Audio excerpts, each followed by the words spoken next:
Muy buenos días, muy buenas tardes, muy buenas noches. Te saluda Juan Azuana, director de Recetas de Marketing, en esta segunda entrega del curso que vamos a dedicar a lo que es la organización. Partamos de este razonamiento que nos viene a decir que no seamos de esos que profanan el tiempo, haciendo mal uso de él, de esos que lo matan no usándolo para nada, de esos que lo desperdician usándolo en naderías, de esos que lo sobrecargan y se convierten en verdugos del tiempo y de sí mismos. Como verás, este segundo tema, lo dedicamos fundamentalmente a lo que es la gestión del tiempo. Y aquí tenemos que tener claro que pues tenemos que tener una serie de tres planos o tres puntos de partida para una organización racional del trabajo. El primero, que es el control de la buena marcha del trabajo, que depende de nosotros, los contactos internos y externos que debemos de considerar y que también vamos a dedicar un tiempo a trabajos de reflexión personal, prever, organizar, formarnos e innovar. Para eso tenemos que partir de 5 principios de lo que es la gestión empresarial en general. El primer principio nos dice que no debemos de padecer los acontecimientos sino provocarlos. Tenemos que ser los dueños de nuestro tiempo y del destinado a reuniones con nuestros jefes y compañeros. Para eso, ¿qué tenemos que hacer? Pues simplemente bastará con informar de nuestro programa y reservar unas horas para poder realizar ese esfuerzo. El segundo principio nos dice que debemos reagrupar las tareas repetitivas por clases a diferentes horas si es posible. ¿Y eso cómo lo haremos? Pues simplemente lo haremos tras el análisis de nuestras actividades. Por lo tanto, podremos buscar una forma de hacer un horario en el que asegurarnos la rentabilidad de nuestra empresa. Por ejemplo, pues consultar el correo a primera hora, no aceptar interrupciones, aprender a cerrar la puerta cuando estamos en nuestro despacho o unificar un periodo destinado a lo que son las llamadas. Un tercer principio de la gestión, ya te digo que esto es aplicable a cualquier actividad, tenemos que tener claro que tenemos que equilibrar la distribución del tiempo entre los trabajos de la mente y los trabajos de la acción. Los trabajos intelectuales, los de pensar, pues son mucho mejor hacerlos por la mañana cuando la mente está descansada, mientras que la tarde es mucho más propicia para lo que llamaremos los trabajos de tipo rutinario. Y es muy importante los descansos. Hay que pensar que, bueno, pues cada 5 minutos conviene limpiar la mente, descansar 5 minutos y así aumentamos nuestra productividad. El cuarto principio es saber economizar la fatiga y la memoria. ¿Por qué? Pues bueno, tenemos que saber que no tenemos recursos ilimitados. Por una parte, la física pues nos tiene que llevar a ¿qué? Pues que tenemos que organizar los desplazamientos para que la fatiga sea la mínima posible y así no perdamos convicción. La intelectual, pues simplemente realizando una actividad única al mismo tiempo. Es importante que cuando digamos, mira, hago esto y ya no cambio. Y la nerviosa, pues se aprende con el tiempo, que es pues con los diferentes acontecimientos que podamos sufrir, pues tenemos que conseguir que no nos afecten y que simplemente sea nuestra voluntad la que supere estas situaciones un poquito más complicadas. También es importante economizar la memoria y para eso yo te aconsejo dos cosas, fundamentalmente. Primera, que sepamos utilizar los sistemas puestos a nuestra disposición. Es decir, bueno, pues si por ejemplo en este curso, como verás, te introduzco en el mundo de los CRM, bueno, pues simplemente los programas de gestión con clientes, pues utilízalos. No lo confíes todo a tu memoria. Y al mismo tiempo, también es importante saber utilizar plenamente las posibilidades de los colaboradores, administrativos, secretarios, gente que podamos tener a nuestra disposición y que nos pueda ayudar. Un quinto principio, bueno, simplemente es asegurar periódicamente el control del trabajo y del método de trabajo. ¿Para eso qué tenemos que hacer? Pues bueno, tenemos periódicamente que comprobar los datos numéricos, es decir, por ejemplo, pues datos reales de las visitas que hemos realizado y las que pensábamos realizar. Y en función de eso conseguiremos o podremos ver lo que son las diferentes desviaciones. Por lo tanto, no está de más que estés abierto a nuevas tecnologías que cambian el método de trabajo. Un sexto principio Bueno, pues tenemos que saber elegir las prioridades. Muchas veces nos dedicamos a lo que es importante, a lo urgente, y no nos dedicamos a lo importante. Por lo tanto, tenemos que saber que realmente no podemos dejar que los acontecimientos manden de nosotros. Por lo tanto, concentrémonos en lo importante y trabajemos de una manera secundaria lo urgente, porque si no entraremos en un bucle que va a ser muy difícil salir. Es muy importante también saber limpiar la mente. Ataquemos aquello que nos supone una mayor preocupación para poder limpiar la mente y luego ya nos meteremos en otras cosas. La aplicación de estos 6 principios, pues la podemos ver ¿dónde? Pues en la organización de la documentación interna y externa. Tenemos que ser ordenados a la hora de ¿qué? De ver los documentos sobre los productos, la publicidad, los artículos, los documentos sobre la competencia, la documentación para remitir a la clientela, las reglamentaciones, es decir, todo eso cuanto más organizado lo tengamos, muchísimo mejor. Tenemos que saber también organizar los contactos internos y externos. ¿Por qué? Porque muchas veces los grandes cronófagos, que son los que nos comen el tiempo, son el personal interno. Por lo tanto, ¿qué tenemos que hacer? Ponerlo a horas fijas y tener esas reuniones en esas horas determinadas. Al mismo tiempo, pues por ejemplo, es muy importante saber recepcionar a las visitas externas. Si tienes que tratar con proveedores, pues no hay nada mejor que decir, el horario de atención a proveedores será los jueves por la tarde. Y los concentras todos ahí y así pues te dejan trabajar, porque si no al final las continuas interrupciones es muchísimo peor. También hay que prever los trabajos mentales con calma después de haberlos preparado. Tenemos en definitiva que buscar un lema que dice que contra la complejidad, simplicidad. Para eso tenemos que hacer ¿qué? Pues plantear bien el problema o el objetivo que se desea alcanzar con cifras, hechos reales, con fuentes reales.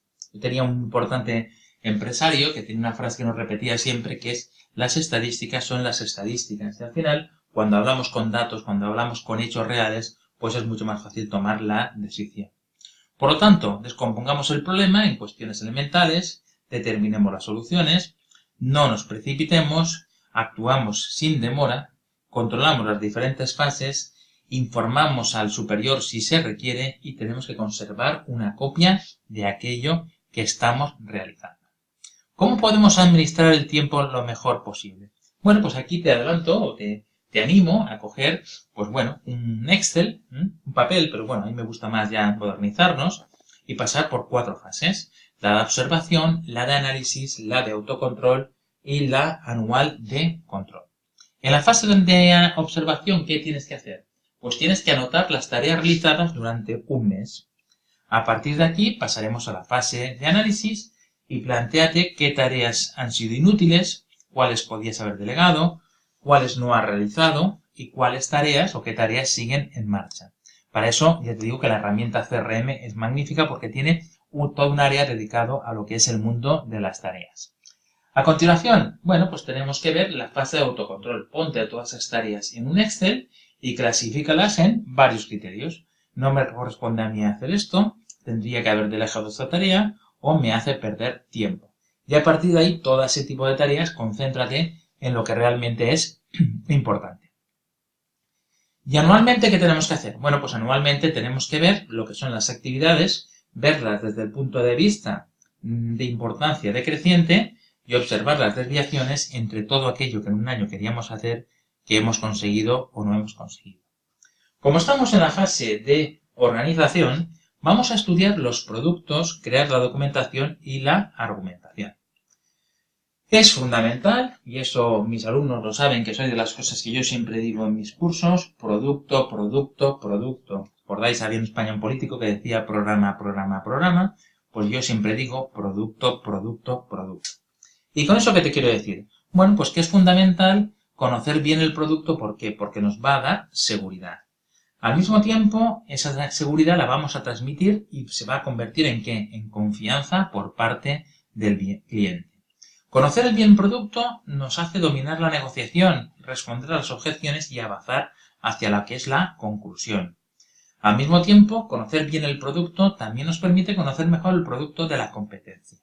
Conocer el bien producto nos va a permitir mejorar las relaciones con el resto de departamentos de la empresa. Y por último, pues simplemente cuanto mejor conozcamos el producto, mejor vamos a poder atacar lo que es la necesidad del cliente.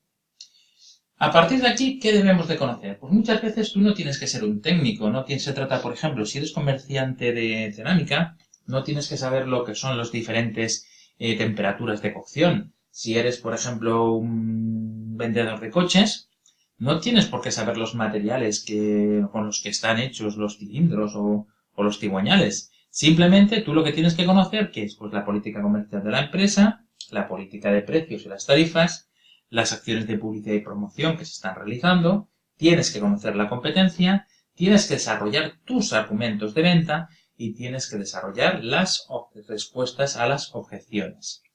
Pero siempre tienes que hacerlo de una base, que es en función de la necesidad del cliente, lo que decimos en su jerga, y no ser un erudito. La gente no quiere, esto no es un examen, aquí lo que se trata fundamentalmente es detectar la necesidad del cliente y adaptar los argumentos a las necesidades que ese cliente tenga. A partir de ahí, pues nos tenemos que apoyar en todo aquello que milite a nuestro favor, que es fundamentalmente el material documental. ¿Por qué? Porque una de las definiciones que te voy a dar es que convencer a la gente no es otra cosa más que darle argumentos aportando pruebas. ¿Y esas pruebas cómo las podemos facilitar? Pues mediante lo que son fotografías, catálogos, certificados, referencias, fichas técnicas, etc. Por lo tanto, todo eso es lo que nos va a dar credibilidad, Internet, en fin. Fijaros que en definitiva es una técnica, pues bueno, un poco de escaparatismo. Es decir, tú cuando pasas por delante de un escaparate, ¿qué estás viendo? Estás viendo el producto y estás viendo la utilización. Pues en definitiva aquí es lo mismo. Lo que pasa es que lo hacemos con la comunicación, lo hacemos con el lenguaje. Y entonces decimos a ese cliente las ventajas que va a tener de trabajar con nosotros. Un argumental, pues es algo vivo. ¿Por qué? Porque las cosas cambian muy deprisa, con muchísimas experiencias. Entonces, ¿qué tienes que hacer? Te tienes que desarrollar tus argumentos, aquellas cosas que le vas a decir, aquellas cosas que militan a tu favor, y lo vas a tener que escribir en un documento que llamaremos manual de ventas. Y al mismo tiempo tienes que coger las objeciones que te hacen los clientes y apuntártelas. Y más adelante te demostraré cómo las objeciones pues tienen una ventaja, que son siempre las mismas, que son finitas en el tiempo y que si las estudiamos bien las vamos a poder responder todas. En este tema es importante, ya que estamos hablando de la organización, se te va a asignar un sector. ¿Y para eso qué podemos hacer? Pues mira, para eso podemos hacer lo siguiente. ¿Un sector qué es? Pues es la zona de actividad del vendedor. Es la zona geográfica donde está tu potencial, el capital que debes hacer fructificar ¿cómo? Con inteligencia, con imaginación y con conocimiento. Pero solo la eficacia lo convierte en resultados. Por lo tanto, vas a tener que ser muy eficiente. ¿Qué es lo que debemos gestionar para ser eficientes? Pues en primer lugar tenemos que ver cuál es nuestro tiempo. Es decir, por una parte, nuestro tiempo siempre es limitado. Y al mismo tiempo, ¿qué tenemos que hacer? Pues lo que tenemos que hacer es que tenemos que analizar la clientela, la riqueza del sector y su densidad, el número de clientes, la calidad, la actividad económica, etc. Los desplazamientos, pues deberán organizarse también en función de la clientela que haya de visitar con un doble plan de trabajo. Un plan de visita de los clientes y un plan de prospección para descubrir nuevos clientes. Estos dos planes exigen una condición previa que es un perfecto conocimiento del sector. Ya te adelanto que en definitiva lo que siempre nos da un poquito más de, no sé cómo decirlo, de pereza es fundamentalmente conseguir clientes nuevos y nosotros debemos siempre de intentar conseguir ese cliente nuevo. Al mismo tiempo tenemos que tener un plan de visitas de los clientes que en definitiva estamos buscando. Cuando tengas un sector, lo que acudirás será a unos circuitos y esos circuitos son sencillamente las rutas geográficas que vamos a realizar, las carreteras, etc. ¿Qué tenemos que conocer? Bueno, pues tenemos que conocer todo lo que tenemos dentro del sector para poder interactuar dentro de él. A partir de ahí tendremos unas bolsas o concentraciones de clientes para organizar las visitas. Con lo cual podemos establecer unas rutas, unos circuitos rentables y unos programas de actividad. Hay dos formas de hacer eso, la organización en Margarita y la organización Trébol. ¿Qué es la organización Margarita? Bueno, pues se trata de salir de un punto y regresar a la base. Por lo tanto, salimos de ese punto y volvemos a entrar. Si las distancias fuesen excesivas, provocaría fatiga y gastos. Por ejemplo, para que te hagas una idea, imagínate, pues bueno, que nos dedicamos a lo que me he dedicado yo, que es al mundo, por ejemplo, del mueble de baño. Pues si sales de Valencia, puedes ir a Cataluña y volver Puedes ir a Aragón, puedes ir a Murcia y puedes ir, por ejemplo, pues a Castilla-La Mancha. En algunos casos harás noche y en algunos casos pues volverás. Por lo tanto, no hagas tampoco caminos demasiado largos. La organización Trébol es distinto. La organización Trébol lo que nos permite es sencillamente pues visitar esas hojas de margarita o esas hojas de trébol de la siguiente forma.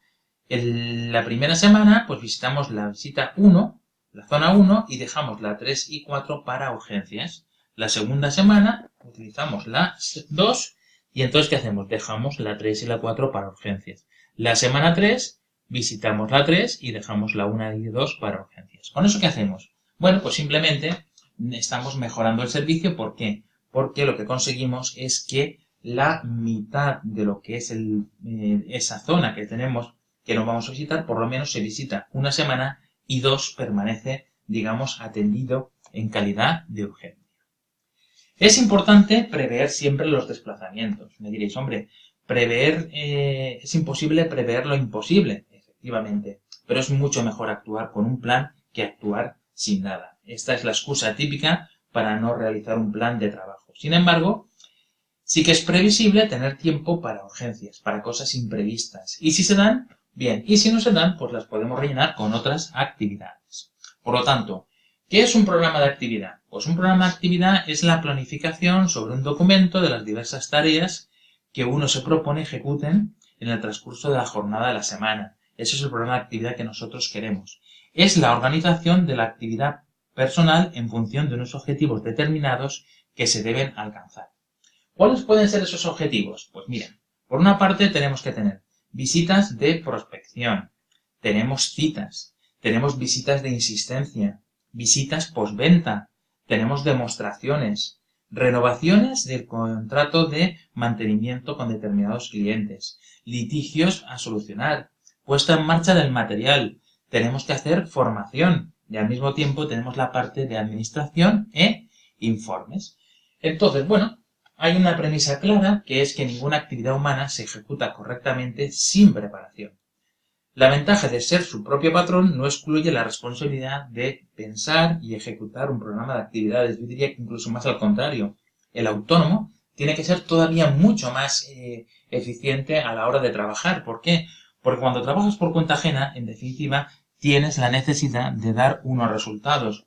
Cuando no es así, ¿qué es lo que tienes que hacer? Bueno, pues sencillamente no te queda más remedio que ser tu propio jefe. Por lo tanto, razón de más para liderar tu equipo o liderarte a ti mismo. Por lo tanto, tenemos que tener ese programa de actividad o ese programa de trabajo.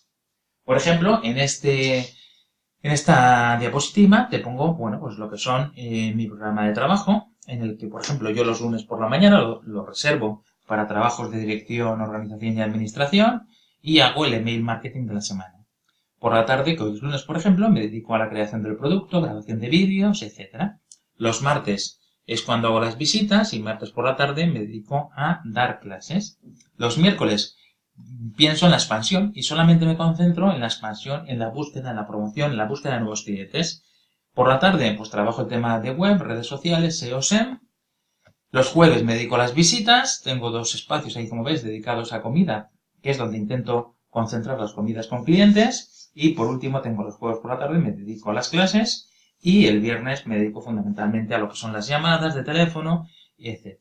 Y he reservado pues las últimas horas del día para el deporte, porque es muy importante en el mundo comercial y en el mundo de la gente que trabajamos de cara al público mantener una buena forma física. Yo he hecho un cambio, y es que, bueno, dentro de mi programa, yo soy autónomo, soy mi propio jefe, intento ser lo más eficiente posible. El viernes por la tarde he decidido disfrutarlo porque estoy cansado de toda la semana. Y el domingo por la tarde, pues me dedico a la planificación y me dedico a mi propia formación. Por lo tanto, ¿qué es lo que busco? Formarme. Y es un día muy agradable porque el domingo por la tarde, pues reúno a mis hijos, nos ponemos aquí en el despacho de casa, ellos hacen sus deberes, yo me hago los míos y me dedico a autoformarme. ¿Por qué? Porque al final, si quieres formar a los demás, te tienes que formar a ti mismo. Seguimos en la parte de organización y es muy importante estudiar y atender la clientela. Y aquí tenemos que hacer una referencia muy importante a los clientes y a los clientes potenciales. Cuando un vendedor se inicia en la venta, se puede encontrar en dos casos. Empieza en un sector nuevo para una empresa nueva o comienza en una empresa bien implantada sobre un sector ya trabajado. Nos podemos encontrar en esos dos casos. Independientemente, en esos dos casos existe un mercado potencial por visitar. ¿Por qué? Porque ha habido clientes que nunca han tenido trato con la empresa o lo han tenido y lo han perdido. Y eso es lo que llamaremos clientes potenciales. El mercado potencial nunca debe ser desatendido. ¿Por qué? Porque por la propia naturaleza de lo que es la vida, pues vas a perder. Por ejemplo, pues yo te voy a poner un caso muy práctico, y es que en una de las empresas que trabajé, pues teníamos en la Sedurgel un cliente buenísimo, que compraba muchísimo, muy buen pagador, uno de los pilares de la empresa, pero llegó un día que se jubiló. Y nos comunicó que sencillamente, pues oye, que sus hijos no querían seguir con el negocio, que él tenía 70 años, ya estaba cansado y que quería dedicarse los últimos años de su vida a sus actividades. Pues perfectamente comprensible, y él sencillamente pagó todo y sabíamos que la cuenta se extinguía. Y esa cuenta se extinguió y supuso pues una pérdida de un porcentaje muy importante de ventas. Por lo tanto, nunca perdáis de vista los clientes nuevos. Nunca perdamos de vista los clientes nuevos porque son fundamentales. ¿Para eso qué tenemos que hacer? Pues bueno, lo primero que tenemos que intentar hacer es conocer la clientela. ¿Y eso cómo lo hacemos? Bueno, lo hacemos de varias formas. El primer trabajo del vendedor consiste en identificar bien a su clientela. Y eso lo podemos hacer de varias formas. La cartera de clientes de la empresa, bajo la forma de fichero comercial, fichero contable, fichero técnico, es decir, busca en la empresa porque vas a encontrar todo tipo de información.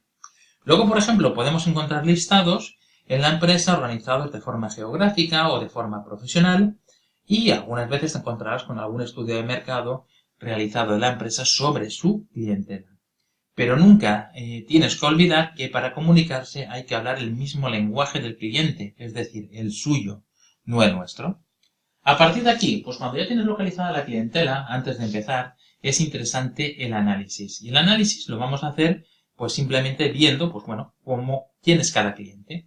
Y para eso tenemos que hacer dos tipos de análisis. En primer lugar, el volumen de ventas, cuánto vende.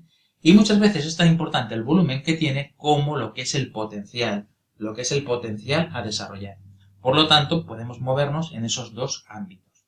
Una herramienta muy útil en este campo es el gráfico ABC, que nos va a decir cuáles son los clientes más importantes, los medios y los C. El gráfico ABC, que además lo tenéis en uno de los vídeos complementarios del curso, es una herramienta que nos permite medir la concentración-dispersión de los procesos de la empresa. ¿Y esto qué nos dice? Bueno, pues esto lo podemos aplicar a clientes, proveedores, productos, zonas, vendedores, procesos, etc. ¿Nos servirá para qué? Pues nos servirá para ver las áreas comerciales, es decir, bueno, pues cuáles son las que más aportan, los productos que son realmente importantes o los clientes proveedores que forman la estructura de la cartera de compras o la cartera de ventas. A los clientes grandes les vamos a llamar los clientes a los clientes medianos les vamos a llamar los clientes B y al resto le vamos a llamar los clientes C, que van a ser los pequeños. Al mismo tiempo, pues podemos definir objetivos y podemos saber la capacidad potencial futura que tiene cada uno. A partir de aquí, pues nos podemos encontrar con dos extremos. Una máxima concentración, que es cuando, por ejemplo, tenemos una empresa donde solo hay un cliente. Ahora, es una situación en la cual es muy complicada, a veces se da. Imagínate lo que son los proveedores cautivos de Mercadona o las empresas de automoción, que en definitiva son clientes que bueno, son todos, solo tienen un cliente, por lo tanto, están muy en las manos de ese cliente. Y la máxima dispersión sería el caso contrario.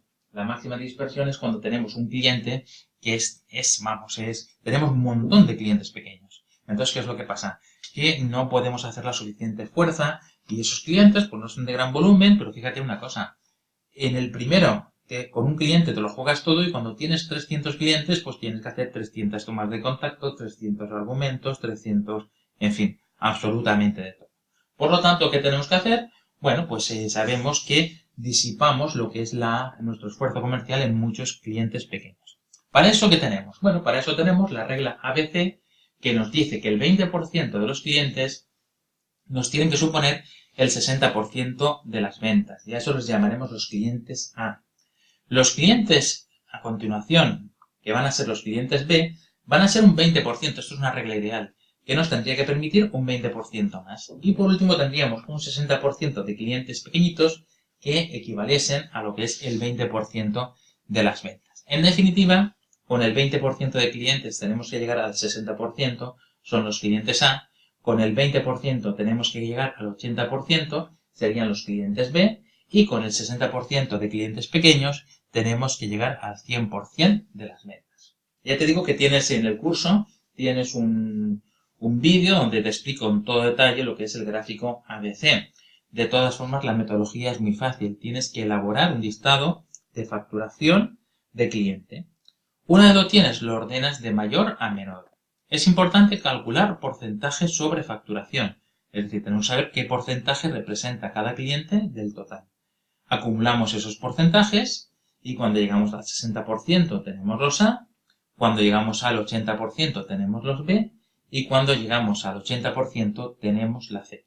Y a partir de ahí podríamos establecer objetivos diciendo, bueno, vamos a ver cada cliente qué potencial de compra tiene. Bueno, pues llegamos al fin de este segundo tema. Te doy las gracias por tu atención. Ha estado contigo Juan Azuara de la plataforma Recetas de Marketing. Y aquí me tienes en estas direcciones y en mi teléfono para cualquier cosa que puedas necesitar.